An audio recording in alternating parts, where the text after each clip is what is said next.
My name is Wim Van Petegem, and I work at the University of Leuven.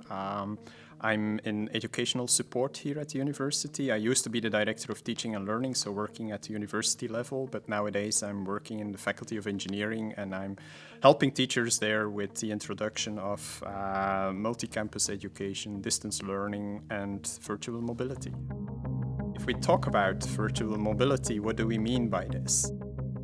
It's the use of information and communication technologies to improve the quality of our teaching and learning, and that's in an organizational setting, so an institutional setting, and to give the students the feeling of an international learning experience, collaborative learning experience.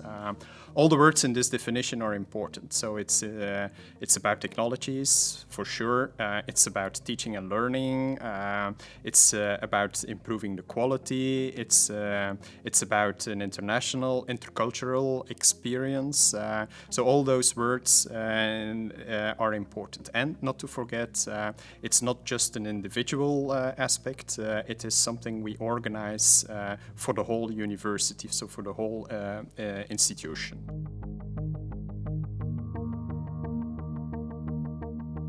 If you, as a student nowadays, graduate at a higher education institute somewhere in Europe, actually, I think you should have an international experience.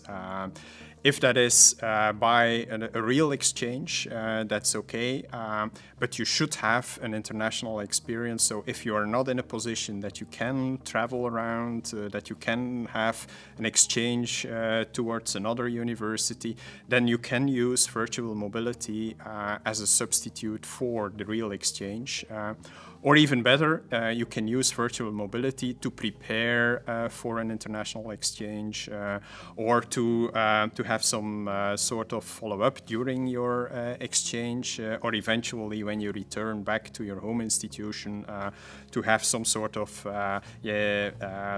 afterwards experience in an international context.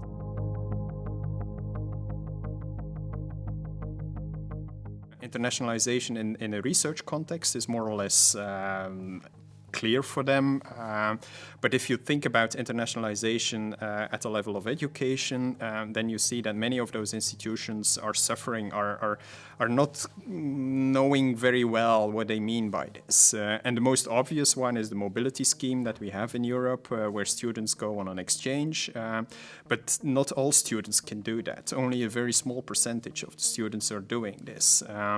While we think that as an institution that we should offer our students the possibility to go for such an international experience, and then virtual mobility might help.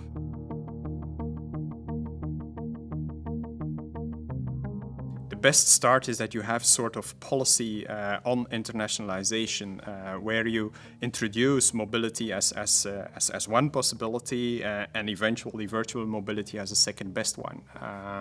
And so starting with a good policy on internationalization and how you see internationalization entering the education, the teaching and learning in your institution might be the first step.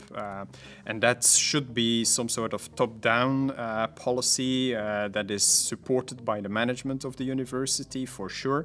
But it should also be a bottom-up approach where you listen to what is already happening in your institution. I'm pretty sure that there are already enough initiatives in your institution where you can learn from and where you can build upon your strategy.